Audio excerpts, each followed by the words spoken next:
حضرات کی وجہ سے ملی، 100 دینار آپ کا اور 100 دینار آپ کا، یہ اس صلے میں لے لیجئے۔ پھر اس نے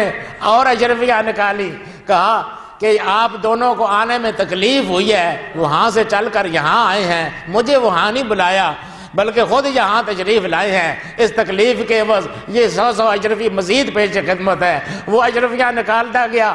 کہتے ہیں کہ 1000 اشرفیوں تک معاملہ پہنچا، وہ تو توڑا خالی کرنے پر تلا ہوا تھا مختلف بہانوں سے ہمیں دے دے کے، مگر یہ جو میرے ساتھی تھے انہوں نے کہا کہ وزیر صاحب زیادہ تکلف نہ کریں، ہم ایک پیسہ 100 اشرفیوں سے زیادہ نہیں لیں گے، کیونکہ آقا مولا صلی اللہ علیہ وسلم نے 100 اشرفیوں کا حکم دیا ہے۔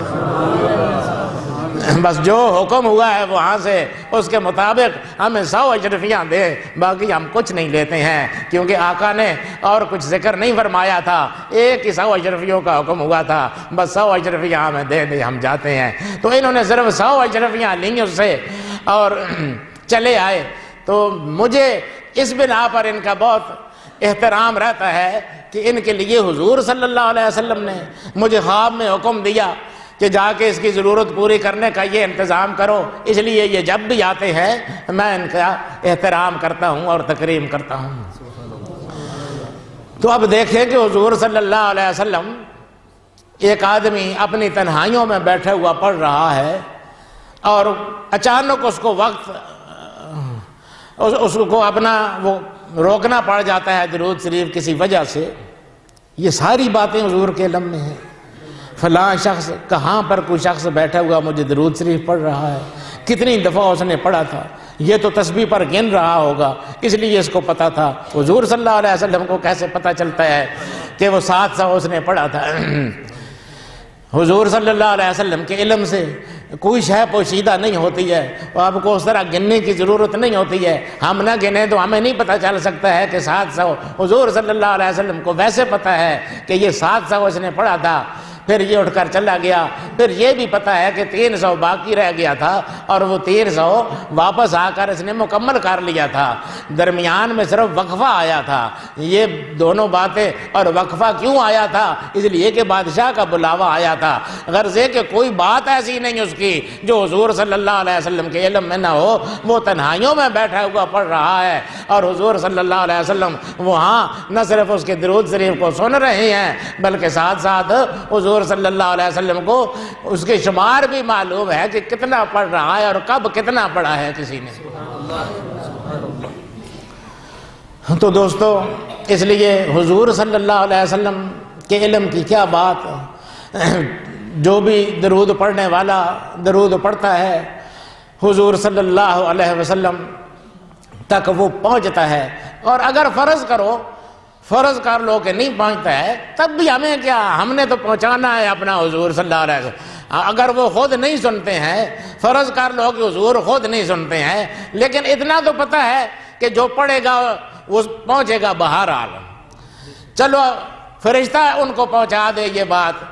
کہ فلاں نے اللہم صلی علی محمد پڑھا ہے، فلاں نے الصلاۃ والسلام علیک یا رسول اللہ پڑھا ہے، تو فرشتہ پہنچا دے، ہمیں اس سے کیا لگے؟ ہمیں تو صرف اتنا ہے کہ حضور صلی اللہ علیہ وسلم تک پہنچ جاتا ہے درود شریف۔ آپ خود سنتے ہو تو یہ بہت اچھی بات ہے، ضرور سنتے ہیں، ہمارا عقیدہ ہے، لیکن اگر فرض کرو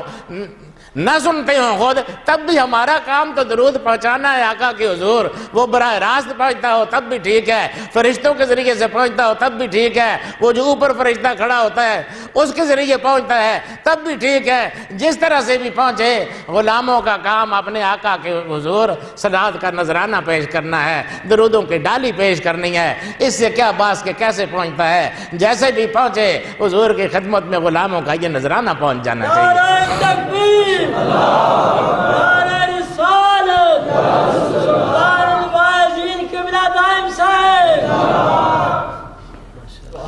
حضور صلی اللہ علیہ وسلم پر درود شریف پڑھنا، اس کے لیے کوئی خاص مقرر صیغے نہیں ہیں، بس یہ دل کی تڑپ کی بات ہے بہت زیادہ مشہور درود ہے جو صاحب قصیدہ بردہ نے مولا صلی وسلم دائما ابدا علی حبیبک خیر الخلق کلہم، یہ مشہور درود ہے، سارے لکھتے ہیں، اس کو پڑھتے ہیں، حالانکہ یہ قرآن حدیث میں یہ درود نہیں آیا ہے۔ صلی اللہ علیہ وسلم جو ہم کہتے ہیں یہ بھی تو قرآن حدیث میں نہیں آیا ہے، حدیث شریف میں تو درود ابراہیمی آیا ہے، اللہم صلی علی محمد۔ یہ صلی اللہ علیہ وسلم مختصر درود حضور صلی اللہ علیہ وسلم کے نام پر پڑھا جاتا ہے تو تاکہ آپ کا نام لیتے وقت درود کی سعادت سے محروم نہ رہے۔ ایک صحابی کہتے ہیں کہ نہ، ایک بزرگ فرماتے ہیں ہم حدیث لکھا کرتے تھے، ہم چند ساتھی تھے، حدیثیں لکھا کرتے تھے، ہمارا ایک ساتھی فوت ہو گیا۔ وہ حدیثیں لکھنے کی صورت یہ ہوتی تھی کہ وہ تیزی سے لکھنی پڑتی تھی کیونکہ استاد بول رہا ہوتا تھا، اب بولنے کی سپیڈ اور ہوتی جائے، لکھنے کی سپیڈ اور ہوتی جائے، اس لیے وہ لکھنے والے تیزی سے لکھتے ہیں۔ ہم حدیثیں لکھا کرتے تھے استاد سے، اس وقت ٹیپیں وغیرہ تو ہوتی نہیں تھیں کہ آدمی بار بار ریوائنڈ کر کے اس کو پھر درست کرتا رہے کام کو، وہ جیسے استاد کی زبان سے نکل رہا ہے اسی طرح اس کو نوٹ کرنا ہے اور لفظ بلفظ نوٹ کرنا ہے، یہ بھی نہیں کہ اس کا مفہوم نوٹ کرے، انہی الفاظ کے ساتھ جس طرح استاد بیان کر رہا ہے اسی طرح نوٹ کرنا ہوتا ہے، اس کے لیے اختصار کی ضرورت پڑتی ہے۔ تو وہ یہ لوگ اس طرح کیا کرتے تھے کہ حضور صلی اللہ علیہ وسلم پر دل میں درود تو پڑھ دیا کرتے تھے لیکن لکھتے نہیں تھے۔ قال رسول اللہ آگے حضور کی حدیث لکھ دیتے تھے، درود شریف ویسے دل میں پڑھ لیتے تھے۔ تو وہ فرماتے ہیں کہ ہمارا ایک ساتھی فوت ہو گیا تو ہم میں سے ایک بہت نیک آدمی نے اس کو دیکھا کہ وہ سبز کپڑے پہنے ہوئے وہ جنت میں دوڑتا پھر رہا ہے اور ادھر ادھر خوشی کے ساتھ لہراتا پھرتا ہے جنت میں۔ ہم نے اسے کہا کہ بھئی یہ کیا اتنا بڑا اعزاز تجھ کو مل گیا ہے، براہ راست جنت میں سبز کپڑے پہن کے تو لہراتا پھر رہا اور گھومتا پھر رہا ہے جنت میں، کس چیز کا یہ اعزاز ملا ہے تجھے؟ اس نے کہا کہ مجھے یہ اعزاز اس بات کا ملا ہے کہ حدیثیں تو تم بھی میرے ساتھ لکھتے تھے، میں بھی لکھتا تھا، لیکن تم لوگ صرف دل میں درود شریف پڑھا کرتے تھے، میں فٹوفٹ نیچے چھوٹا سا صلی اللہ علیہ وسلم لکھ لیا کرتا تھا،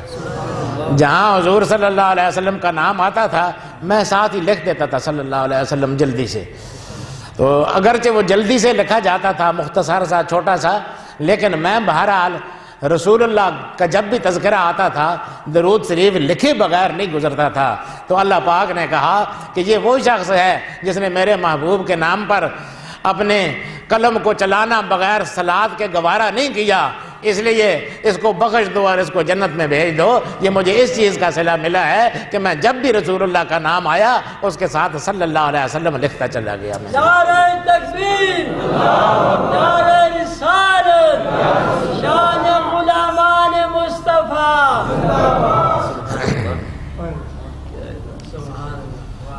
اب تو اور آسان ہو گیا کام، کمپیوٹروں میں سے ٹکر آ گئے ہیں صلی اللہ علیہ وسلم کے۔ اب تو وہ پہلے قلم سے لکھتے تھے، اب تو وہ ایک بٹن ہی دبانا ہے اور صلی اللہ علیہ وسلم لکھا جاتا ہے۔ تو کتنا آسان ہے، آدمی کوئی شے لکھ رہا ہو جس میں حضور صلی اللہ علیہ وسلم کا تذکرہ آ رہا ہو اور جب بھی حضور کا نام آئے وہ صلی اللہ علیہ وسلم کو سٹکر دبا دیا اس نے تو اس کے نام حضور صلی اللہ علیہ وسلم پر صلات بھیجنا لکھ دیا گیا، اس کے 10 درجے بلند ہو گئے، 10 گناہ معاف ہو گئے، اللہ پاک نے 10 رحمتیں اس پر نازل فرما دیں، 10 غلام آزاد کرنے کا ثواب اس کو مل گیا ایک صلی اللہ علیہ وسلم کا سٹکر لگانے پر۔ تو دوستو یہ اعزاز ہے درود شریف پڑھنے والوں کے۔ اس سلسلے میں کچھ باتیں آئندہ آپ کو سنائیں گے۔ وآخر دعوانا الحمدللہ رب العالمین۔